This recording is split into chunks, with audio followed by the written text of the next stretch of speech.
आ जाइए, सभी जुड़ जाइए और सेशन को शेयर कर दीजिए। क्या सभी स्टूडेंट्स को, सभी विद्यार्थियों को ऑडियो और वीडियो क्लियर आ रहा है?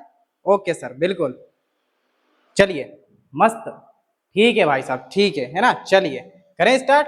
चलिए, तो प्रकाश वर्ष की इकाई क्या है?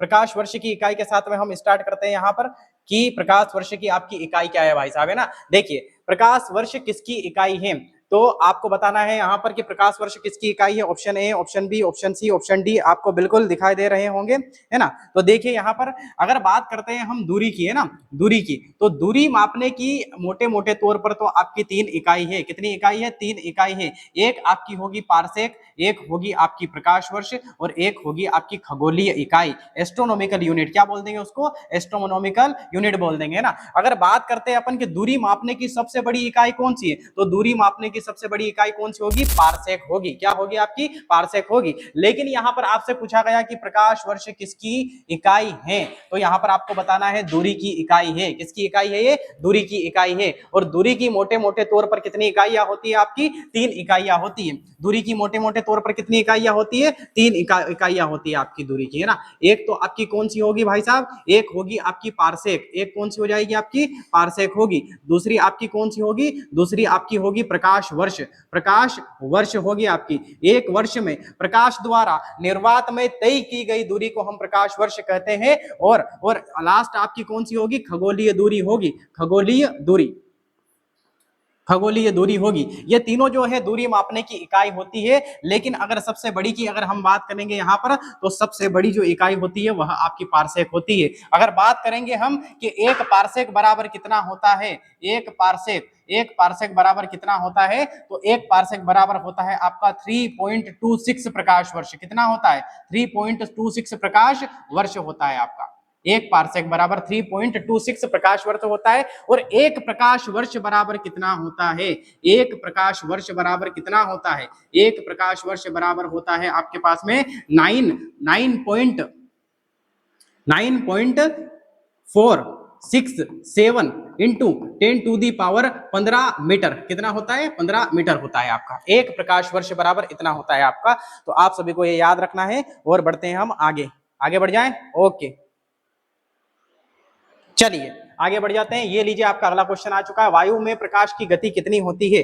फटाफट से आपको जवाब देना है कि वायु में प्रकाश की गति कितनी होती है। Speed of light in vacuum in, क्या मीटर पर सेकेंड होगी, या फिर मीटर पर सेकंड का स्क्वायर होगी, या मीटर पर सेकंड की घात 3 होगी, या मीटर पर सेकंड की घात 4 होगी? देखिए, अगर हम बात करते हैं प्रकाश की जो गति होती है वायु में, अगर प्रकाश की गति की हम बात करते हैं तो वैसे तो होती है आपकी 3 गुणित 10 की घात 8, 3 गुणित 10 की घात 8 मीटर पर सेकंड। ये थोड़ा सा क्या है, यहाँ पर गड़बड़ी हो चुका है ऑप्शन में, इतना होता है आपका, है ना। और अब मेरी बात सुनिए, अगर इसको किलोमीटर में अगर चेंज करेंगे तो 3 गुणित 10 की घात 5 किलोमीटर पर सेकंड हो जाएगी। और इसी को अपन बोलते हैं कि यह एक सेकंड में प्रकाश की जो चाल होती है वह 3 लाख किलोमीटर होती है। कितनी होती है आपकी? 3 लाख किलोमीटर होती है आपकी, 3 लाख किलोमीटर पर सेकंड। लेकिन अगर मीटर पर सेकंड में हम ज्ञात करेंगे तो मीटर पर सेकंड में आपकी क्या हो जाएगी? 3 गुणित 10 की घात 8, 3 गुणित 10 की घात 8। ओके, तो यहाँ पर मीटर पर सेकंड दे दिया है, कुछ इस प्रकार से भी आपके ऑप्शन दे देंगे, तो ये क्या हो जाएगा आपका? राइट हो जाएगा। ये लीजिए आपका नेक्स्ट क्वेश्चन। यदि किसी वस्तु का वेग 2 गुना कर दिया जाए तो गतिज ऊर्जा क्या होगी? If velocity of an object is doubled the kinetic energy becomes, तो क्या हो जाएगी भाई साहब, है ना। बोल रहा है कि 2 गुना कर दिया जाए। आप सभी को पता होना चाहिए, आप सभी को पता होना चाहिए कि हमने गतिज ऊर्जा हमने पढ़ी थी, है ना। हमने गतिज ऊर्जा पढ़ी थी, गतिज ऊर्जा हमने पढ़ी थी आपकी। और यहाँ पर एक फॉर्मूला भी देखा था, 1/2 mv²। अब ये बोल रहे हैं कि वेग को 2 गुना कर दिया जाए, तो चलिए वेग को 2 गुना कर देते हैं, 1/2, है ना। और m और v को क्या कर देते हैं हम? v को 2 गुना कर देते हैं भाई साहब। यहाँ पर v को कितना गुना कर देते हैं? 2 गुना कर देते हैं। यहाँ पर v की जगह क्या रख दिया अपन ने? 2v रख दिया। v की जगह क्या रख दिया है? 2v रख दिया है। और स्क्वायर का स्क्वायर कर दिया अपन ने यहाँ पर। और मान लो कि ये किसका मान है? ये k का मान है। मान लो किसका मान है, के का मान है आपका, है ना। अब देखिए मेरी बात सुनिए, 2 का स्क्वायर करेंगे तो कितना हो जाएगा आपके पास में, 4 हो जाएगा। यहाँ पर कितना हो जाएगा, 2 का स्क्वायर 4 हो जाएगा, इंटू 1/2 का 1/2 हो जाएगा, एम का एम हो जाएगा, और वी का स्क्वायर हो जाएगा, डबल से क्या हो जाएगा, वी का स्क्वायर हो जाएंगे। आप सभी को पता है कि 1/2 एम वी स्क्वायर ये किसका मान है, के का मान है। ये किसका मान है, के का मान है। यहाँ पर किसका मान है, ये के का मान है। यहाँ पर ये लीजिए के का मान रख दिया है ना। तो बराबर काइनेटिक एनर्जी बराबर है ना गतिज ऊर्जा बराबर क्या हो जाएगा, ये आपके गतिज ऊर्जा है। गतिज ऊर्जा बराबर क्या हो जाएगा आपके पास में, इसकी जगह हो जाएगा 4k, क्या हो जाएगा, 4k हो जाएगा। तो अगर वेग का मान 2 गुना कर दिया जाए, 2 गुना कर दिया जाए तो गतिज ऊर्जा क्या हो जाएगी, 4 गुना हो जाएगी भाई साहब। कितनी हो जाएगी आपकी, 4 गुना हो जाएगी। बिल्कुल अगर सेशन अच्छा लग रहा है तो सेशन को बिल्कुल शेयर कर दीजिए। एग्जाम की छाती में बिल्कुल छेद करके आ जाओगे आप, अगर अच्छे से कंसंट्रेट होकर अगर आप पढ़ते हो तो, ठीक है। सर क्वेश्चन ना दिख रहा है, सर क्वेश्चन नहीं दिख रहा है, दिख जाएगा भाई साहब, क्वेश्चन सब दिख जाएगा, है सब दिख जाएगा आपको क्वेश्चन, कोई दिक्कत आपको नहीं आएगी, कोई समस्या यहाँ पर आपको नहीं आएगी, बिल्कुल आपको क्वेश्चन दिखेगा। 4 गुना हो जाएगा, क्या है आपको बात आपको समझ में आए। ये लीजिए आपका अगला क्वेश्चन, ये लीजिए आपका अगला क्वेश्चन आ चुका है। न्यूटन के किस नियम को जड़त्व का नियम भी कहते हैं, which law of Newton is called the law of inertia. बताइए फटाफट से बता दीजिए, है ना, फटाफट से बता दीजिए आप।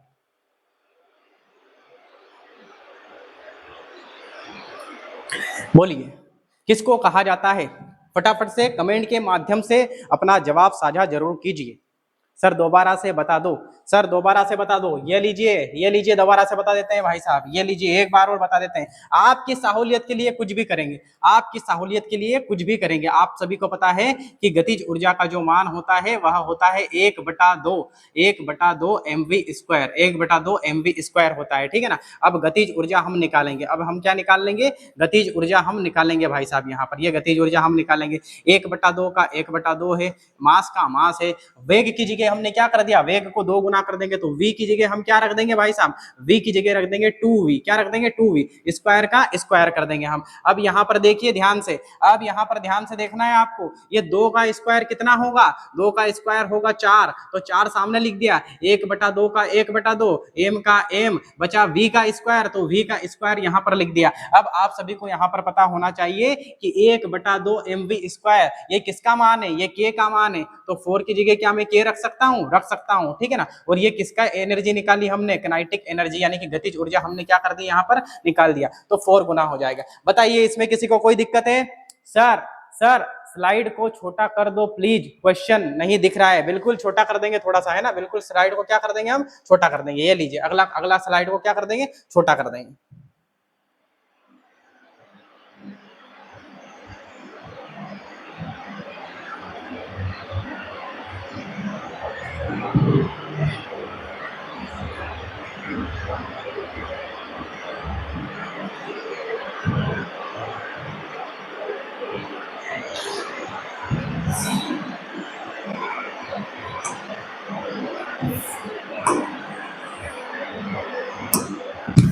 चलिए अभी आप, मैं बोल के बताता हूं आपको, बाकी मैं करूंगा कोशिश, ठीक है। बिल्कुल ये सब वाइट हो गया, ये सब वाइट हो गया, कुछ नहीं होगा, ठीक।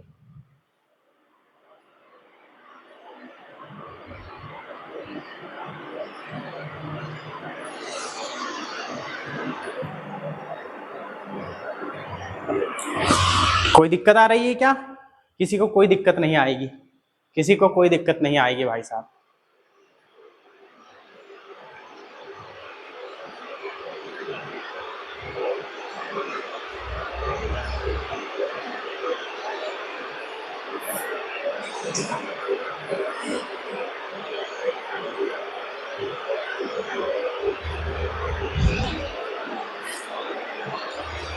चलिए अब तो कोई दिक्कत नहीं है, बोलो अब तो कोई दिक्कत नहीं है, ठीक है। चलिए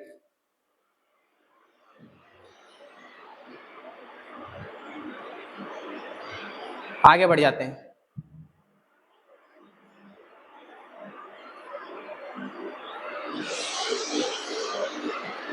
अब भी आ रहा है क्या, चलिए आगे बढ़ जाते हैं ना।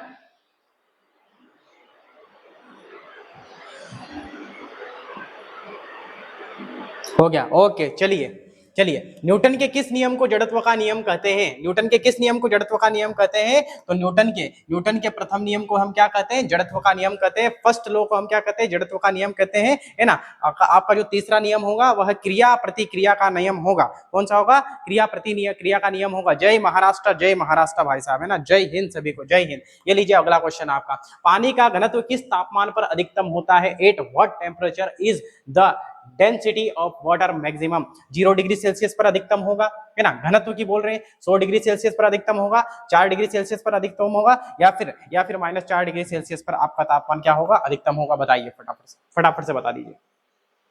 घनत्व का मतलब होता है घनत्व का मतलब होता है डेंसिटी। घनत्व का मतलब क्या होता है भाई साहब? डेंसिटी होता है, डेंसिटी, है ना। यानी कि घनापन, यानी कि क्या होता है? घनापन। और घनापन का मतलब होता है पास, क्या होता है? बिल्कुल पास, है ना। तो 4 डिग्री सेल्सियस जो है आपका, 4 डिग्री सेल्सियस पर पानी जो है बिल्कुल पास आने लग जाता है। और 0 डिग्री सेल्सियस पर वो क्या बन जाता है? 0 डिग्री सेल्सियस पर वह बर्फ बन जाता है। 0 डिग्री सेल्सियस पर क्या बन जाता है? बर्फ बन जाता है। और 100 डिग्री सेल्सियस पर पानी क्या होता है भाई साहब? पानी क्या होता है? 100 डिग्री सेल्सियस पर गर्म बहुत होता है, तो उबलने लगता है। क्या होने लगता है? उबलने लगता है। ये लीजिए, उबलने लग जाता है, ठीक है ना। चलिए आगे बढ़ जाएं। ये लीजिए अगला क्वेश्चन आ चुका है आपका, विद्युत धारा को मापने का यंत्र क्या है? Instrument for measuring electric current is? बताइए। वोल्टमीटर होगा, अमीटर होगा, गैल्वेनोमीटर होगा, पोटेशियोमीटर होगा? बताइए फटाफट से बता दीजिए। विद्युत धारा को जो मापने का यंत्र है वो क्या है? देखिए आपका जो वोल्टमीटर है, वोल्टमीटर किसको मापने का यंत्र है? यह विभव को मापने का यंत्र है। यह किसको मापने का यंत्र है? विभव को मापने का यंत्र है। और विद्युत धारा को मापने का यंत्र कौन सा हो जाएगा आपका? अमीटर हो जाएगा, अमीटर। गैल्वेनोमीटर और पोटेंशियोमीटर जो होते हैं, यह भी आपका छोटी दूरी को मापने के यंत्र होते हैं। चलिए आगे बढ़ जाते हैं। ये लीजिए आगे बढ़ जाते हैं। एक अश्वशक्ति, एक हॉर्स पावर में कितने वाट होते हैं? How many watts are in 1 horse power, है ना। बताइए, क्या 746 वाट होंगे, 764 वाट होंगे, 500 वाट होगा, या फिर 1000 वाट होगा? 1000 वाट होगा। बताइए फटाफट से बता दीजिए। ओके चलिए, आ चुका है सबका। ये मैंने आपको पढ़ाया भी था, है ना। एक अश्वशक्ति बराबर एक हॉर्स पावर बराबर कितना होता है आपका? 746 वाट होता है। क्या होता है? 746 वाट होता है, वाट, है ना। क्या होता है भाई साहब? 746 वाट होता है। वाट लगा दो, क्या कर दो? वाट लगा देना, है ना। आपको जूल नहीं लगाना है, न्यूटन मीटर नहीं लगाना है, आपको पास्कल नहीं लगाना है, आपको वाट लगाना है। क्या लगाना है आपको? वाट लगाना है। इसकी यूनिट क्या लगानी है आपको वाट लगाना है। बिल्कुल भाई साहब, हैं बिल्कुल। एग्जाम को क्या करना है? बिल्कुल एग्जाम की छाती में कर देना है छेद। क्या कर देना है? छेद कर देना है। बिल्कुल 1 नंबर, बिल्कुल बहुत शानदार आपके क्वेश्चन यहाँ पर हैं। सभी कीजिए। क्या सभी को मजा आ रहा है? बिल्कुल पढ़ने में मजा आ रहा है सभी को? सारे क्वेश्चन मैंने आपको लाइव क्लास में करवा दिए हैं, और बिल्कुल यहाँ पर सारे के सारे आपके ऑब्जेक्टिव चलेंगे। किसी को कोई दिक्कत, किसी को कोई परेशानी, किसी को कोई प्रॉब्लम, किसी को कोई संदेह होता है, आप बिल्कुल बता सकते हो यहाँ पे। कोई दिक्कत नहीं सर आगे बढ़ जाइए। ये लीजिए आगे बढ़ जाते हैं। चंद्रमा पर गुरुत्वीय त्वरण जी पृथ्वी की तुलना में है। Gravitational acceleration g on the moon, है ना, कंपेयर्ड ऑफ टू अर्थ। बताइए, है ना। 6 गुना होगा, 1/6 गुना होगा, समान होगा, या शून्य होगा? आप सभी को पता होना चाहिए कि यहाँ पर कोई जो व्यक्ति है, यहाँ पर एक व्यक्ति है, एक मुन्नू है ना, नीलेश बाबू है। यहाँ पर कौन है? ये नीलेश बाबू है, यहाँ पर पृथ्वी पर है। और नीलेश बाबू अगर चंद्रमा पे चला गया भाई साहब, कहाँ पर चला गया? अगर नीलेश बाबू कहाँ पर चला गया? चंद्रमा पर चला गया, है ना। और नीलेश बाबू का जो वजन है, वह वजन है नीलेश बाबू का 60 किलो। कितना है भाई साहब? 60 किलो है। अगर नीलेश बाबू चंद्रमा पे गया तो 60 किलो जो वजन होगा वह कम हो जाएगा, 1/6 हो जाएगा। कितना हो जाएगा? 1/6 हो जाएगा। 6 से काटेंगे तो कितना हो जाएगा? 10 kg का हो जाएगा। कितना हो जाएगा? 10 kg का हो जाएगा, है ना। तो चंद्रमा पर 1/6 गुना हो जाता है। कितना हो जाता है? 1/6 गुना हो जाता है। ये लीजिए आपका option B is right. Option B is right. किसी को कोई दिक्कत नहीं आएगी, ऑप्शन बी इस क्या हो जाएगा आपका? राइट हो जाएगा। सभी के क्वेश्चन बन रहे हैं, बिल्कुल बहुत शानदार। ये लीजिए आगे बढ़ जाते हैं। प्रतिध्वनि यानी कि इको सुनने के लिए न्यूनतम दूरी कितनी होनी चाहिए? What is the minimum distance to hear an echo? कितनी होगी? या फिर 10 मीटर होगी, 17 मीटर होगी, 50 मीटर होगी, 25 मीटर होगी? बताइए बताइए, हमारे कान पर ध्वनि का प्रभाव कितना होता है? तो हमारे कान पर जो ध्वनि का प्रभाव होता है भाई साहब, ध्वनि का प्रभाव, किसका प्रभाव? ध्वनि का प्रभाव। हमारे कान पर जो ध्वनि का प्रभाव होता है वह तो होता है 1/10। कितना होता है? 1/10। और आंखों पर हमारी जो आंख होती है, हमारी आंख पर दृष्टि का जो प्रभाव होता है वह होता है 1/16। कितना होता है? 1/16। लेकिन यहाँ पर प्रतिध्वनि यानी कि इक्को सुनने के लिए न्यूनतम दूरी कितनी होनी चाहिए? तो लगभग 17.2 मीटर या 17 मीटर आपकी होनी चाहिए। बिल्कुल, ये एग्जाम में क्वेश्चन आ चुके हैं पहले, है ना, प्रीवियस ईयर क्वेश्चन पेपर है सारे के सारे, और बिल्कुल एक नंबर मोस्ट क्वेश्चन पेपर है। ठीक है, ये कौन सा सॉन्ग है? ये गाना सुनते रहना, खपचा में लिए जाएगा ना, पता चल जाएगा। है, पढ़ लो बेटा, सेशन में पढ़ लो। गाना सुनना है इनको, क्रिस का गाना सुनना है भाई साहब को, है गाना सुनना है इनको, तो पढ़ लो, है क्रिश का गाना सुनेगा। चलिए आगे बढ़ जाते हैं। ये लीजिए, है ना, राडार में किस प्रकार की तरंगों का उपयोग किया जाता है? Which type of waves are used in radar? ध्वनि तरंगे होंगी, प्रकाश तरंगे होंगी, रेडियो तरंगे होगी, या एक्सरे तरंगे होगी? आपको मैंने तरंग यानी कि वेव पढ़ाया था, आपको मैंने फिजिक्स में तरंग यानी कि वेव पढ़ाया था। मैंने बोला था आपको कि आपकी जो वेव्स होती है, आपकी जो तरंग होती है वह दो प्रकार की होती है। एक तो इलेक्ट्रोमैग्नेटिक वेव होती है, इलेक्ट्रोमैग्नेटिक वेव विद्युत चुंबकीय तरंगे होती है। एक आपकी मैकेनिकल वेव होती है, यानी कि यांत्रिक तरंगे होती है। और यह तरंगे आपको बहुत प्रकार की मैंने बताई थी। मैंने बताया था आपको दृश्य दृश्य तरंगे होती है, गामा तरंगे होते हैं, एक्सरे तरंगे होती है, अवरक्त तरंगे होती है, विजुअल तरंगे होती है, रेडियो तरंगे होती है ना, सूक्ष्म तरंगे होती है। सारी की सारी मैंने तरंगे यहाँ पर आपको पढ़ाई थी, है ना। तो क्वेश्चन पूछ रहे हैं कि प्रकाश की किस, है ना, कि राडार में किस प्रकार की तरंगों का उपयोग किया जाता है? तो आपको राडार से याद रखना है बच्चों, राडार से रेडियो याद रखना है। क्या याद रखना है? रेडियो। तो आपका ऑप्शन ए सी राइट, है ना। ऑप्शन सी क्या हो जाएगा आपका? राइट हो जाएगा। चलिए, खौफचा क्या होता है? जब लिया जाएगा ना तो पता चल जाएगा, है ठीक। चलिए बढ़ो आगे। सर पढ़ाने पर ध्यान दो, तुम गाना पे ध्यान दे रहे हो, हम पढ़ाने पर ध्यान देते हैं। चलिए आ जाओ भाई साहब इधर, हम पढ़ाने पर ही ध्यान देते हैं। चलिए, लेंस की क्षमता, पावर ऑफ लेंस का मात्रक क्या होता है? What is the unit of power of a lens? क्या क्या क्या मात्रक होगा लेंस का भाई साहब, है ना, बताइए। लेंस का मात्रक क्या होगा? है लेंस का मात्रक क्या होगा? आप सभी को पता होना चाहिए कि ऑप्शन ए पर आपका मीटर लिखा हुआ है, दूरी या विस्थापन, दूरी या विस्थापन यानी कि डिस्प्लेसमेंट, इन दोनों का मात्रक क्या हो जाएगा? मीटर हो जाएगा आपका, है ना। और आपकी लेंस की क्षमता का मात्रक क्या हो जाएगा? लेंस की क्षमता का मात्रक आपका हो जाएगा डायऑप्टर। क्या हो जाएगा? डायऑप्टर हो जाएगा। वाट किसका मात्रक है? शक्ति यानी कि पावर का मात्रक है। शक्ति यानी कि पावर का मात्रक है भैया, है ना। क्या लगाना है इसकी यूनिट पर? वाट लगाना है। क्या लगाना है? वाट लगाना है, जूल नहीं लगाना है। क्या लगाना है? वाट लगाना है। जूल किसका है?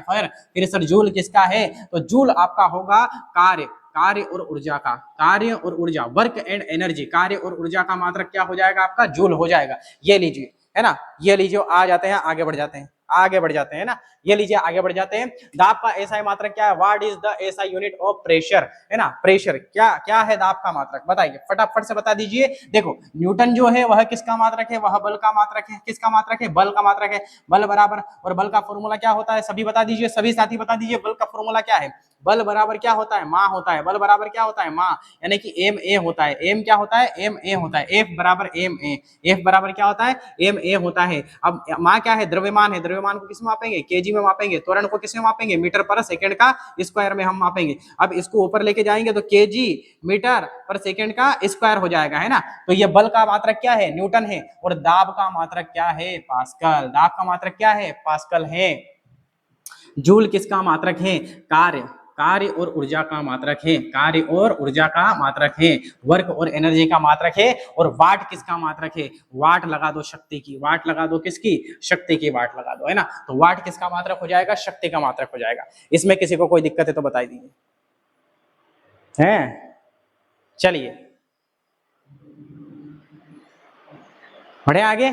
चलिए आगे बढ़ जाते हैं भाई साहब, है ना। ये लीजिए आगे बढ़ जाते हैं। सूर्य की ऊर्जा का स्रोत क्या है? Source of sun's energy is, क्या हो जाएगी? सूर्य की ऊर्जा का स्रोत क्या हो जाएगा भैया, है ना। सूर्य की ऊर्जा का स्रोत क्या हो जाएगा, फटाफट से बता दीजिए। सूर्य की ऊर्जा का स्रोत क्या हो जाएगा? सूर्य की ऊर्जा का स्रोत होगा नाभिकीय संलयन। नाभिकीय संलयन का मतलब होता है, देखिए अगर दो गोले हैं आपके पास में, अगर दो परमाणु हैं आपके पास में, अगर जुड़ जाएंगे तो एक अणु बन जाएगा, उसी को हम बोलेंगे नाभिकीय संलयन। क्या बोल देंगे? नाभिकीय संलयन। और एक अणु है आपके पास में, एक क्या है? अणु है आपके पास में, उससे टूटकर दो परमाणु अलग हो जाते हैं, उसी को बोलेंगे नाभिकीय विखंडन। क्या बोल देंगे उसको? नाभिकीय विखंडन। परमाणु बम में नाभिकीय विखंडन होता है, बिल्कुल परमाणु फूटते हैं खतरनाक तरीके से, दूर दूर जाते हैं तो विखंडन हो जाता है। और सूर्य में संलयन होता है, हाइड्रोजन और हीलियम का बना होता है आपका सूर्य। ठीक, ये लीजिए आगे बढ़ जाते हैं, फेराडे का नियम किससे संबंधित है? Faraday's law is related to, विद्युत अपघटन से संबंधित है, गैसों का प्रकार है, चुंबकीय प्रभाव है, या फिर गुरुत्वाकर्षण है? बताइए, फटाफट से बता दीजिए, है ना। फेराडे का नियम किससे संबंधित है? फेराडे का नियम किससे संबंधित है? फेराडे का जो नियम है आपका, वह विद्युत अपघटन से संबंधित होते हैं, विद्युत अपघटन से संबंधित होते हैं, है ना। चुंबकीय प्रभाव के खोजकर्ता भी कौन है आपके? फेराडे हैं। कौन है आपके? फेराडे। चलिए आगे बढ़ जाएं, बिल्कुल आगे बढ़ जाते हैं ना। फेराडे, ओ ये गलत कर दिया है, ये आपका क्या हो जाएगा? ऑप्शन सी इज क्या हो जाएगा आपका? राइट हो जाएगा। चुंबकीय प्रभाव, मैग्नेटिक इफेक्ट के बारे में किसके ने बताया? आपका फेराडे ने बताया। किसने बताया? फेराडे ने बताया। चलिए आगे बढ़ जाएं, ये लीजिए आपका अगला क्वेश्चन आ चुका है। आकाश का रंग नीला क्यों दिखाई देता है? Why does the sky appear blue, है ना। क्या परावर्तन यानी कि रिफ्लेक्शन के कारण, अपवर्तन यानी कि रिफ्लेक्शन के कारण, प्रकाश का प्रकीर्णन यानी कि स्कैटरिंग ऑफ लाइट के बारे में, या फिर विवर्तन यानी कि डिफ्रेक्शन के कारण होता है आपका? बताइए। तो प्रकाश का जो रंग होता है आपका, वह होता है प्रकाश का, या फिर आकाश का जो नीला रंग होता है वह प्रकाश के प्रकीर्णन के बारे में होता है ना, प्रकीर्णन के चक्कर में होता है। और यह जो प्रकाश का प्रकीर्णन का जो नियम है, यानी कि स्कैटरिंग ऑफ लाइट, ये जो है ये रेले साहब ने दिया था। किसने दिया था? रेले साहब ने दिया था। उसके पश्चात सन 1928 में सीवी रमन के द्वारा रमन प्रभाव की खोज की गई, है ना, रमन इफेक्ट की खोज की गई। उनने बताया था कि समुद्र का रंग, समुद्र का जो पानी होता है वो नीला दिखाई क्यों देता है ना। उनके बारे में किसने बताया था? सीवी रमन ने बताया था। उनके, है ना, सीवी रमन 1928 में उन्होंने रमन प्रभाव की खोज की थी, इसीलिए उन्हें नोबेल पुरस्कार भी मिलता है सन 1930 में। कब मिलता है? 1930 में। ये लीजिए अगला क्वेश्चन आपका, प्राथमिक रंग यानी कि प्राइमरी कलर्स कौन कौन से हैं? क्या? Which are the primary colours? बताइए फटाफट से, कौन कौन से हो जाएंगे आपके? कौन कौन से? चलिए, है ना, तो आपके कौन कौन से हो जाएंगे? आपके लाल, हरा और नीला। लाल, हरा और नीला। ऑप्शन बी इस क्या हो जाएगा आपका? राइट हो जाएगा। ये लीजिए, ठोस में ऊष्मा का संचरण मुख्य रूप से किस विधि से होता है? Heat transfer in solids takes place mainly by, है ना। ये बोल रहे हैं कि ठोस कोई सी वस्तु होगी, लोहा वोहा होगा, ठोस लकड़ी होगी, उसमें ऊष्मा का संचरण किस प्रकार से होगा, किस विधि से होगा भैया? बताइए। चालन से होगा यानी कंडक्शन से होगा, संवहन से होगा, या विकिरण से होगा? विकिरण से तो हो नहीं सकता है, संवहन से हो नहीं सकता है, किससे होगा? चालन, यानी कि चलेगी वो। क्या हो जाएगा? चलेगी। चालन का मतलब क्या होता है? चालन का मतलब चलना होता है। क्या होता है भाई साहब? चलना होता है। ये लीजिए आपका अगला क्वेश्चन, 50 क्वेश्चन है ना। ध्वनि की गति सबसे अधिक किसमें होती है? Speed of sound is maximum in, क्या हवा में होगी, क्या पानी में होगी, क्या स्टील यानी कि ठोस में होगी, या फिर निर्वात में होगी? देखिए, ध्वनि की अगर बात करेंगे हम तो सबसे अधिक जो होती है वह ठोस में होती है ना। उसके बाद में वह द्रव में होती है, यानी कि लिक्विड में होती है। उसके बाद में वह गैस में होती है। कहां पर होती है? गैस में होती है ना। पहले तो सॉलिड में होगी, फिर आपकी किस में होगी? लिक्विड में होगी, लिक्विड में। उसके बाद कहां पर होगी? आपकी गैस में होगी। बताइए, इसमें किसी को कोई दिक्कत है तो बता दीजिए, है ना। ध्वनि की जो गति होगी वह इसमें होगी। चले, ये लीजिए आगे बढ़ जाते हैं। ये लीजिए, है ना, एक फ्यूज तार की विशेषता होनी चाहिए। Characteristics of A fuse wire should be, उच्च प्रतिरोध उच्च गलनांक हो जाएगा, उच्च प्रतिरोध निम्न गलनांक हो जाएगा, निम्न प्रतिरोध उच्च गलनांक हो जाएगा। एक फ्यूज तार की विशेषता क्या होनी चाहिए? जब हम उसमें विद्युत धारा उत्पन्न करवाते हैं, या जब हम लाइट चालू करते हैं, तो वह गलना नहीं चाहिए, वह पिघलना नहीं चाहिए। तो उसका गलनांक कैसा होना चाहिए? निम्न होना चाहिए। और प्रतिरोध कैसा होना चाहिए? उच्च होना चाहिए। क्या होना चाहिए? उच्च। ये लीजिए आपका अगला क्वेश्चन आ चुका है। गुरुत्वाकर्षण का सिद्धांत किसने दिया है? Who give the theory of gravitational? गुरुत्वाकर्षण का सिद्धांत किसने दिया है? बता दीजिए भाई साहब, फटाफट से जवाब दीजिए, कमेंट के माध्यम से अपना जवाब साझा कीजिए। बिल्कुल, बहुत शानदार क्वेश्चन है, लेवल के क्वेश्चन है और बहुत अच्छे क्वेश्चन है आपके। सभी सेशन को एक बार शेयर जरूर कीजिए और जवाब दीजिए अपना कमेंट के माध्यम से। न्यूटन, ओके, आ चुका है। गुरुत्वाकर्षण का सिद्धांत किसने दिया है भाई साहब? न्यूटन ने दिया है। किसने दिया है? न्यूटन ने दिया है। एक पेड़ के नीचे न्यूटन बैठे रहते हैं, फल गिरता है, न्यूटन का सिद्धांत दे देते हैं, है ना? क्या दे देते हैं? गुरुत्वाकर्षण का सिद्धांत न्यूटन दे देते हैं। आइंस्टीन देते हैं E बराबर mc स्क्वायर यानी कि ऊर्जा संरक्षण का सिद्धांत देते हैं। गैलीलियो जो होते हैं वह गति के संबंधित नियम बताते हैं। फेराडे जो है वह चुंबक के बारे में बताते हैं। किसके बारे में बताते हैं? चुंबक के बारे में। आइंस्टीन जो है E बराबर mc स्क्वायर देते हैं, mc स्क्वायर, है ना, mc स्क्वायर देते हैं और बोलते हैं कि प्रकाश की जो चाल है वह 1 सेकंड में 3 लाख किलोमीटर पार करती है ना। और गैलीलियो जो है वो गति के बारे में बताते हैं और चुंबक के बारे में फेराडे साहब बताएंगे। ये लीजिए अगला क्वेश्चन आ चुका है ना, कि लेंज का नियम, लेंज लॉ किसका संरक्षण दर्शाता है? Lenz law indicates the conservation of, किसका दर्शाता है बताइए? आवेश, संवेग, ऊर्जा या द्रव्यमान, है ना। तो लेंज का जो नियम है, लेंज का नियम है, किसका नियम है? लेंज का जो नियम है वह ऊर्जा यानी कि एनर्जी के बारे में बताता है। किसके बारे में बताता है साहब? एनर्जी के बारे में आपका बताएगा, एनर्जी के बारे में बताएगा आपका। ये लीजिए अगला क्वेश्चन आ चुका है, यदि पृथ्वी की त्रिज्या कम हो जाए तो जी का मान क्या होगा? जी का मान क्या होगा? If the radius of the earth decreases the value of g will, बताओ, बढ़ेगा, घटेगा, वही रहेगा या शून्य रहेगा? बताओ, कम अगर हो जाए तो क्या होगा? कम अगर हो जाए तो क्या होगा? फटाफट से बता दीजिए।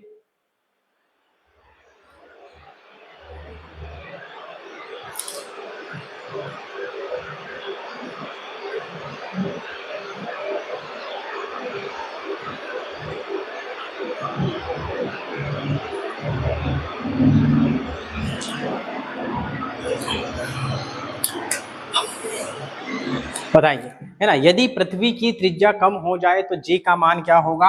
आप सभी को पता हो जाना चाहिए कि जी जो है, गुरुत्वीय त्वरण जो है, उसका मान होता है 9.8 मीटर पर सेकंड का स्क्वायर, क्योंकि त्वरण की यूनिट क्या होती है? मीटर पर सेकंड का स्क्वायर आपकी होती है। और जैसे जैसे अगर आपकी पृथ्वी की त्रिज्या को कम करना पड़ेगा, आपका जो मान है जी का वह बढ़ जाएगा। क्या हो जाएगा? बढ़ जाएगा, वह इंक्रीज हो जाएगा। ये लीजिए अगला क्वेश्चन आपका आ चुका है। अगला क्वेश्चन, परमाणु के नाभिक में क्या होता है? What is present in the nuclear of an atom? परमाणु के नाभिक में क्या होता है? फटाफट से आपको बताना है कि यह लीजिए, ये लीजिए आपका, मैंने ये परमाणु बना दिया है और ये मैंने बना दिया है परमाणु का नाभिक। ये मैंने क्या बना दिया है? नाभिक। परमाणु की जो है ना, सबसे पहले परमाणु के बारे में जो है कणाद बताते हैं, लेकिन वह सही ढंग से व्याख्या नहीं कर पाते हैं। इसके बाद में फिर जॉन डाल्टन आते हैं। जॉन डाल्टन परमाणु के बारे में विस्तृत रूप से विस्तारित रूप से व्याख्या करते हैं। इसीलिए परमाणु के जो जनक है जॉन डाल्टन को कहते हैं। और एटॉम शब्द भी किसने दिया? एटॉम शब्द भी आपका जॉन डाल्टन ने दिया। फिर रदरफोर्ड आते हैं। रदरफोर्ड उसके अंदर नाभिक की खोज कर देते हैं। किसकी खोज करते हैं? नाभिक की खोज कर देते हैं भाई साहब, है ना। और इस नाभिक के अंदर जो पाया जाएगा वो जानकर आप हैरान हो जाएंगे। इसके अंदर प्रोटॉन और न्यूट्रॉन पाया जाता है। प्रोटॉन और न्यूट्रॉन पाया जाता है। तो ये लीजिए, न्यूट्रॉन पर न्यूट्रल चार्ज होता है, प्रोटॉन पर पॉजिटिव चार्ज जो होता है, ये दोनों पाए जाते हैं। इन दोनों को संयुक्त रूप से भाई साहब, संयुक्त मोर्चा के रूप में इन दोनों को जो है न्यूक्लियन कहते हैं। क्या कहते हैं? इन दोनों को संयुक्त रूप से, इन दोनों को न्यूक्लियन कहते हैं, न्यूक्लियन। ये लीजिए आपके केमिस्ट्री के क्वेश्चन आ चुके हैं भाई साहब, है ना। इन दोनों को संयुक्त रूप से न्यूक्लियन कहते हैं। प्रोटॉन के जो खोज करता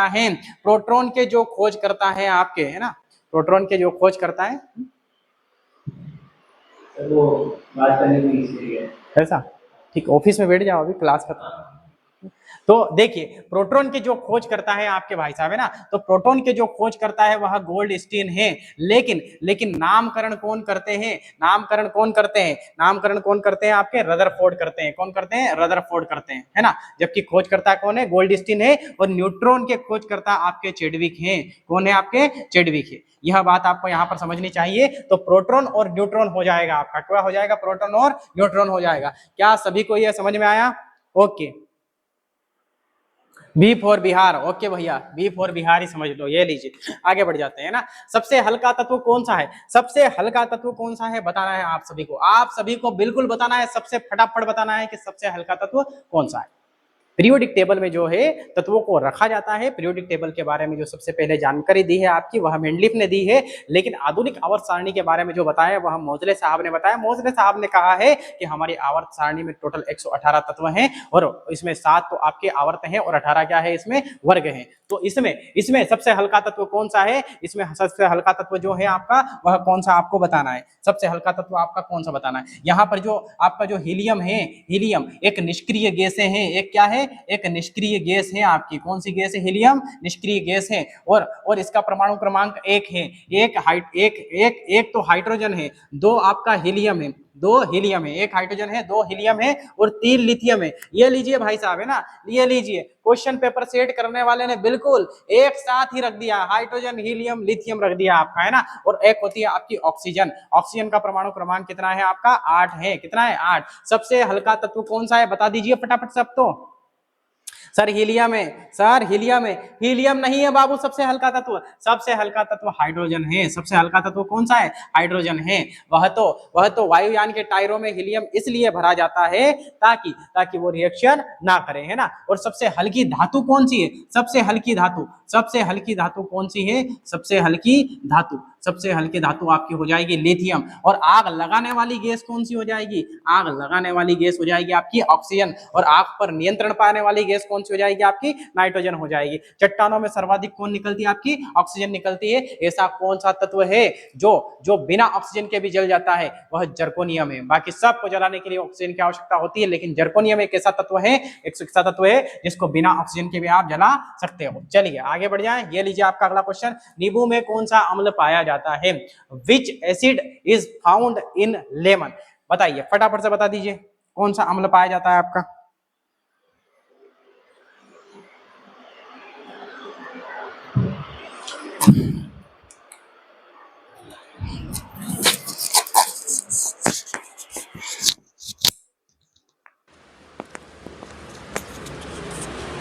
बैठ जाओ ना इधर, क्यों, इधर बैठ जाओ, अभी बैठ जाओ, 15-20 मिनट चलेगी क्लास। जितेंद्र सर उस क्लास पे है, वो भी लेक्चर ले रहे होंगे, उस क्लास पे चले जाओ।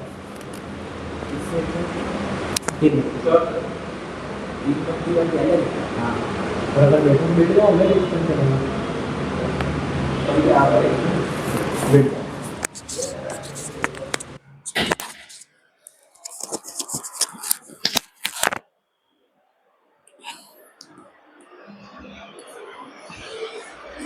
चलिए बता दीजिए आप फटाफट से, नींबू में कौन सा अम्ल पाया जाता है भाई साहब, है ना।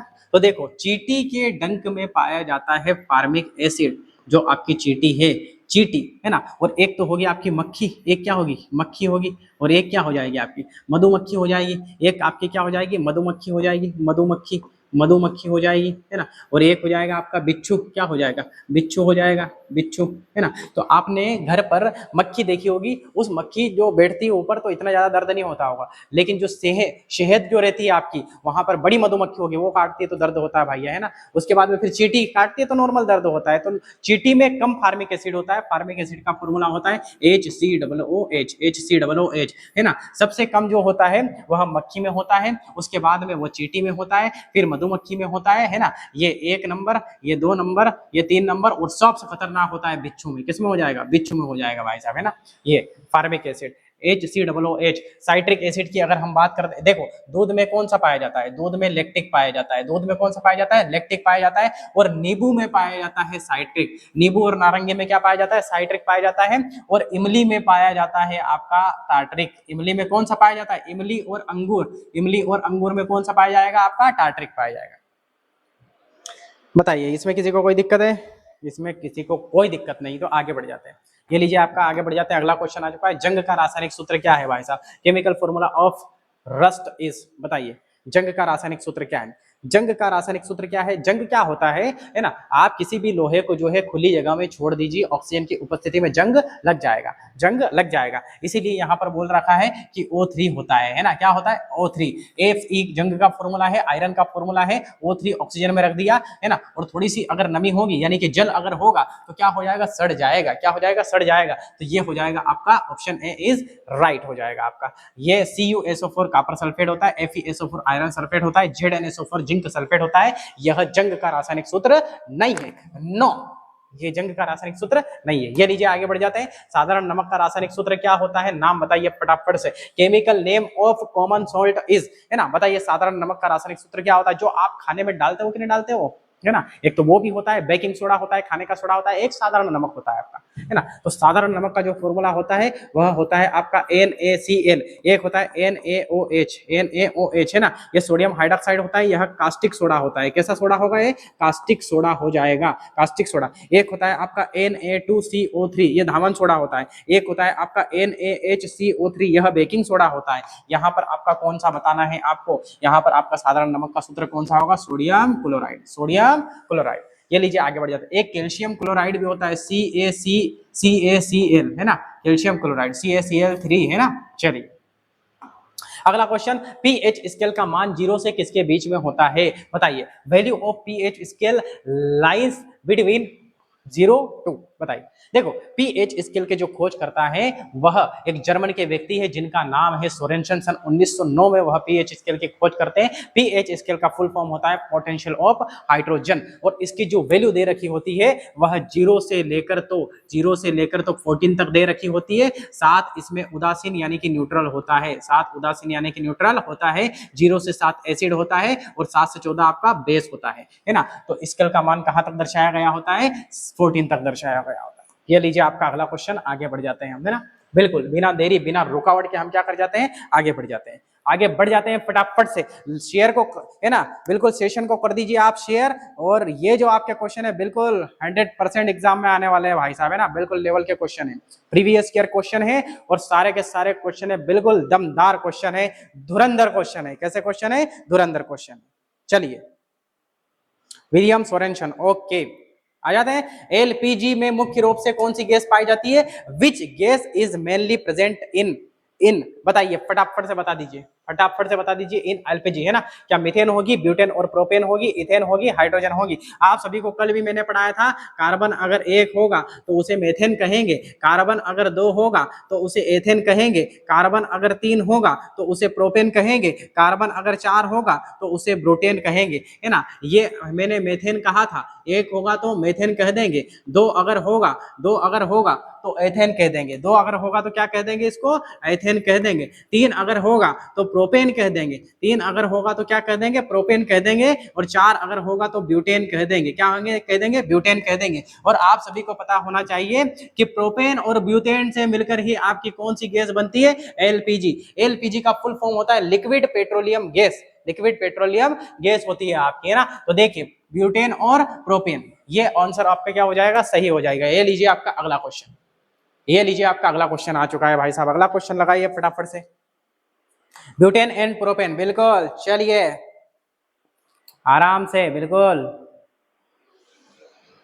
आ जाइए, आ जाइए, है ना। हीरा किसका अप्रूप है? Diamond, diamond is an allotrope of, silicon का है, कार्बन का है, नाइट्रोजन का है, सल्फर का है। तो हीरा जो होता है भैया, बोलते तो हैं कि हीरे की दलाली में हाथ काला होता है, हीरे की दलाली में हाथ काला होता है ना। अगर दलाली आप हीरो की करोगे तो क्या हो जाएगा? हाथ काला होता है। काला क्यों होता है? क्योंकि कार्बन होता है भाई साहब। क्या होता है? कार्बन। आए दुनिया की जितनी भी वस्तुएं हैं उनको जलाते हैं तो काला काला धुआं निकलता है, वह एक प्रकार का क्या है? कार्बन है। और कार्बन जो होता है, कार्बन में ही आपका क्या पाया जाता है? हीरा पाया जाता है। क्या पाया जाता है? हीरा। कार्बन, कार्बन का ही अप्रूप कौन सा है आपका? हीरा है। कार्बन का ही अप्रूप कौन सा है आपका? हीरा है भाई।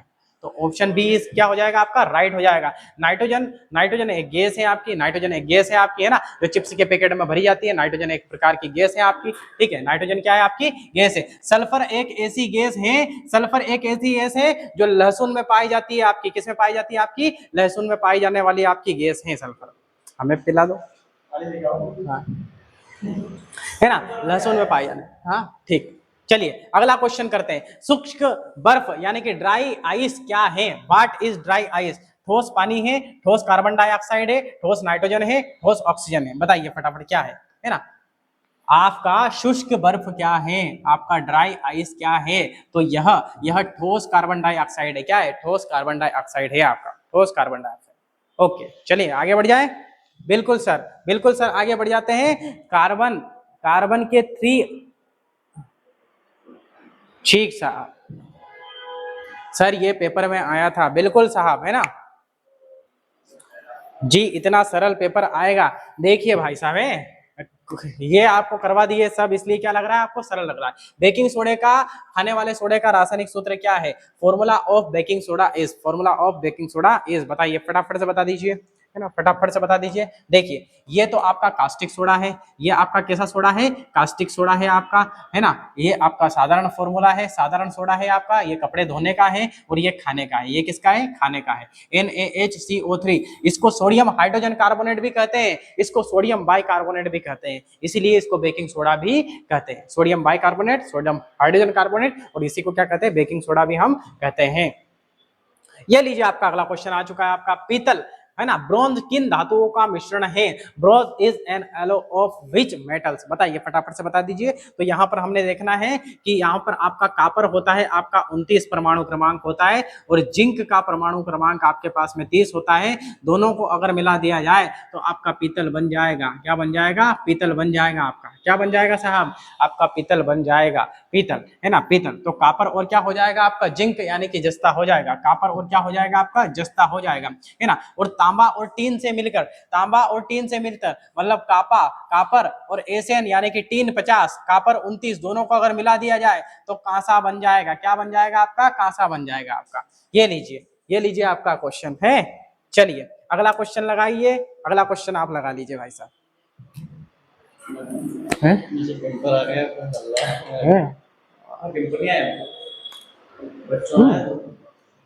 अच्छा अच्छा,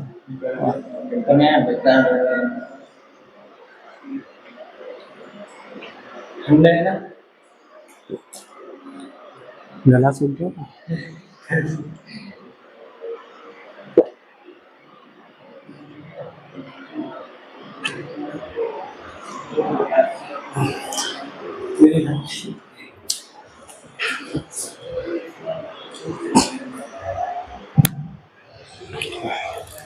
चलिए भाई साहब, अरे कहीं नहीं गए थे, पानी पी रहे थे। क्या कर रहे थे?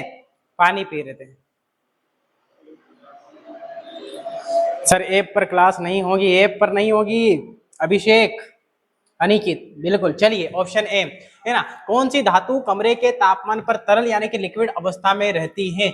Which metal is liquid at room temperature? कौन सी रहेगी भाई साहब? आपकी पारा रहेगी। कौन सी रहेगी? पारा यानी कि मरकरी रहेगी। आप सभी को पता होना चाहिए, पृथ्वी की जो सतह है उसका टेम्परेचर 15 डिग्री सेल्सियस होता है, कमरे के तापमान का टेम्परेचर 27 डिग्री सेल्सियस होता है, हमारे शरीर का जो तापमान होता है वो 37 डिग्री सेल्सियस होता है, पानी उबल जाता है 100 डिग्री सेल्सियस पर, पानी जम जाता है 0 डिग्री सेल्सियस पर, और पानी के घनत्व अणु पास पास आते हैं, पास पास आते हैं, है ना, 4 डिग्री सेल्सियस पर। कितने पर आते हैं? 4 डिग्री सेल्सियस पर। 0 डिग्री सेल्सियस पर पानी जम जाता है, बर्फ में जम जाता है, 100 डिग्री सेल्सियस पर उबल जाता है, 4 डिग्री सेल्सियस पर पानी के घनत्व पास पास आएंगे, 15 डिग्री सेल्सियस पृथ्वी की सतह का मान है, और आपके 27 डिग्री सेल्सियस कमरे का टेम्परेचर है, और 37 डिग्री सेल्सियस अपने शरीर का टेम्परेचर है, और 100 डिग्री सेल्सियस पर आपका क्या हो जाता है?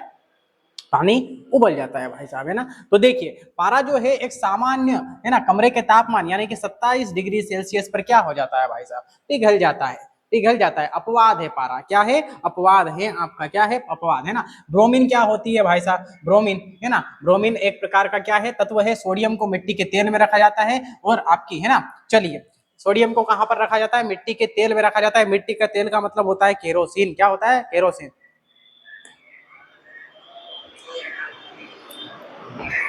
सर वॉइस सिस्टम बहुत दिक्कत दे रही है। ठीक है भाई साहब, वॉइस सिस्टम को थोड़ा ठीक करेंगे, फास्ट करो सर। ओके, ये लीजिए अगला क्वेश्चन, है ना, ये लीजिए, कौन सी धातु कमरे के तापमान पर, है ना, ये तो हो चुका। आधुनिक आवर्त सारणी मॉडर्न पीरियोडिक टेबल किसने दी? Who gave the modern periodic table? मेडलिप ने दी, मोजले ने दी, डाल्टन ने दी या रदरफोर्ड ने दी? तो आप सभी को पता होना चाहिए कि आधुनिक आवर्त सारणी के जो जनक है वह मोजले हैं। मोजले ने बताया है कि ये जो आधुनिक आवर्त सारणी है उन्होंने परमाणु क्रमांक के आधार पर बताया है, अटोमिक नंबर के आधार पर बताया। उन्होंने बोला कि इसमें टोटल 7 तो आवर्त होते हैं और 18 कितने होते हैं? वर्ग होते हैं। 18 कितने होते हैं? वर्ग होते हैं। मोजले साहब ने बताया। इनसे पहले मेडलिप ने भी आवर्त सारणी के बारे में बताया था, लेकिन उनने परमाणु भार के आधार पर बताया था, यानी कि एटॉमिक मास के आधार पर उन्होंने बताया था। डाल्टन की अगर बात करेंगे तो इन्होंने पहली बार है ना परमाणु सिद्धांत दिया इन्होंने। रदरफोर्ड ने नाभिक की खोज करी है, इलेक्ट्रॉन, प्रोटॉन और न्यूट्रॉन, है ना, इलेक्ट्रॉन, प्रोटॉन, न्यूट्रॉन जो नाभिक आपका पाया जाता है उसकी खोज करी है। और इलेक्ट्रॉन के खोजकर्ता जो है आपके जे थॉमसन है। प्रोटॉन के खोजकर्ता आपके कौन है भाई साहब? खोजकर्ता कौन है आपके? रदरफोर्ड है ना। खोजकर्ता आपके गोल्डस्टीन है। नाम किसने दिया? रदरफोर्ड ने दिया है ना। और न्यूट्रॉन के खोजकर्ता कौन है? चेडविक है। ये लीजिए आगे बढ़ जाते हैं। अगला क्वेश्चन, परमाणु बम यानी कि अटोम बम किस सिद्धांत पर आधारित है? अटोम बम इज बेस्ड ऑन, अभी मैंने बताया था ये क्वेश्चन है ना, ये भी बताया था मैंने कि ये नाभिकीय विखंडन पर आधारित है। और सूर्य की ऊर्जा का मान किस पर आधारित है? नाभिकीय संलयन पर आधारित है। केमिकल रिएक्शन तो अपन पढ़ लेंगे, रेडियोधर्मिता भी अपन पढ़ लेंगे, ठीक है। चलिए आगे बढ़ जाते हैं। फलों को पकाने के लिए कौन सी गैस प्रयोग की जाती है? Which gas is used to ripen fruits? बताइए फटाफट से, कौन सी गैस यूज की जाती है ना। आप सभी को पता हो जाना चाहिए कि मीथेन जो होती है, आपका जो गोबर होता है उसमें मीथेन होती है। प्राकृतिक गैस यानी कि नेचुरल गैस में मीथेन होती है। दलदली भूमि जिसे इंग्लिश में मार्स कहते हैं, उसमें भी आपकी मीथेन होती है, इसलिए इसे मार्स गैस भी कहते हैं। मार्स गैस भी आपकी कहते हैं, है ना। सीएनजी में भी आपकी, है ना, ठीक। चलिए, तो यहाँ पर आपकी मीथेन होती है। और आपके धान के खेत में भी आपकी मीथेन होगी। धान के खेत में भी क्या होगी? मीथेन होगी, है ना। भैंस जो जुगाली करती है वो कर करके उसमें भी क्या होगी? आपकी मीथेन होगी आपकी, है ना। और कार्बन डाइऑक्साइड गैस का फॉर्मूला होता है CO2। क्या होता है? CO2 होता है। और आपका फल को पकाने के लिए एथिलीन का प्रयोग किया जाता है। किसका प्रयोग किया जाता है? एथिलीन का प्रयोग किया जाता है, जिसमें कार्बन की संख्या क्या हो? 2 हो। चलिए भाई साहब, ये अगला क्वेश्चन आपका आ चुका है। हंसाने वाली गैस लॉगिंग गैस किसे कहते हैं? What is called logging gas? पहली नाइट्रोजन डाइऑक्साइड होगी, नाइट्रस ऑक्साइड होगी, नाइट्रिक ऑक्साइड होगी या फिर अमोनिया होगी? बताइए फटाफट बता दीजिए, फटाफट बता दीजिए आप, कौन सी होगी आपकी, है ना। हंसाने वाली जो गैस होती है वह NO नाइट्रस आपकी ऑक्साइड होगी। N2O क्या हो जाएगी आपकी? N2O नाइट्रस ऑक्साइड होगी, नाइट्रस ऑक्साइड होगी, यह आपकी गैस हो जाएगी। Option B is right. ये लीजिए अगला क्वेश्चन। सबसे कठोर प्राकृतिक पदार्थ है, the hardest natural substance is? सोना होगा, लोहा होगा, हीरा होगा, ग्रेफाइट होगा। तो सबसे ठोस, सबसे ज्यादा ठोस प्राकृतिक पदार्थ कौन सा होगा? आपका हीरा होगा भैया, है ना। आपने सुना होगा, पन्ना की तमन्ना है कि हीरा मुझे मिल जाए, है ना। कहां से मिलेगा? आपका पन्ना से मिलेगा। कहां से मिलेगा भाई साहब? पन्ना से मिलेगा। सबसे अक्षय धातु कौन सी है? सोना है। कौन सी है? सोना है। लेकिन अधातु होते हुए भी करंट किस में जाएगा? ग्रेफाइट में जाएगा, ग्रेफाइट में। लोहो का परमाणु क्रमांक कितना है भाई साहब? 26 है, Fe 26। और लोहे का किससे दर्शाते हैं? 26, है ना, Fe से दर्शाते हैं। ये लीजिए अगला क्वेश्चन आपका, है ना। प्लास्टर ऑफ पेरिस POP का रासायनिक सूत्र क्या है? Formula of plaster of Paris is? बताइए फटाफट से बता दीजिए आप, है ना। देखिए मेरी बात सुनो, जब जिप्सम जो होता है आपका CaSO4 डॉट डॉट 2H2O, है ना, 2 लीटर पानी डाल दो भैया इसमें से, और इसमें से 1.5 लीटर पानी निकाल लो। CaSO4, है ना, 1/2H2O, 1.5 लीटर पानी निकाल लिया तो बचा 1/2। ये आपका हो जाएगा जिप्सम। ये आपका क्या होगा? जिप्सम। और ये होगा आपका POP। क्या हो जाएगा? POP। तो क्या हो रहा है आपका? CaSO4 डॉट 1/H2O, है ना। और ये CaSO4 ये क्या हो जाएगा? जिप्सम हो जाएगा। ये लीजिए अगला क्वेश्चन। सिरका विनेगार में कौन सा अम्ल पाया जाता है? सिरका यानी कि विनेगार में कौन सा अम्ल पाया जाता है? विनेगार में कौन सा अम्ल पाया जाता है? आपका एसिटिक अम्ल पाया जाता है। नींबू में साइट्रिक अम्ल पाया जाता है। चींटी के डंक में फार्मिक अम्ल पाया जाता है। और अंगूर और इमली में आपका टार्टरिक अम्ल आपका पाया जाएगा। ये लीजिए आपका अगला क्वेश्चन आ चुका है भैया। सबसे अधिक विद्युत ऋणात्मकता तत्व यानी कि इलेक्ट्रोमैग्नेटिव, है ना, कौन सा आपका most electromagnetic element is? Chlorine होगा, ऑक्सीजन होगा, फ्लोरीन होगा या फिर नाइट्रोजन होगा? बताइए फटाफट से बता दीजिए। सबसे अधिक विद्युत, है ना, सबसे सबसे अधिक विद्युत ऋणात्मकता किसकी होती है? विद्युत ऋणात्मकता किसकी होती है? तो वह होगी आपकी फ्लोरीन की। किसकी हो जाएगी? फ्लोरीन की होगी। आग लगाने वाली गैस कौन सी है? ऑक्सीजन। और आग बुझाने वाली गैस कौन सी है? नाइट्रोजन है। इसीलिए चिप्स में आपकी कौन सी गैस भरी जाती है? नाइट्रोजन भरी जाती है। नाइट्रोजन भरी जाती है। चलिए आगे बढ़ जाते हैं। ये लीजिए आपका अगला क्वेश्चन, मानव रक्त का पीएच मान कितना होता है? What is the pH value of blood?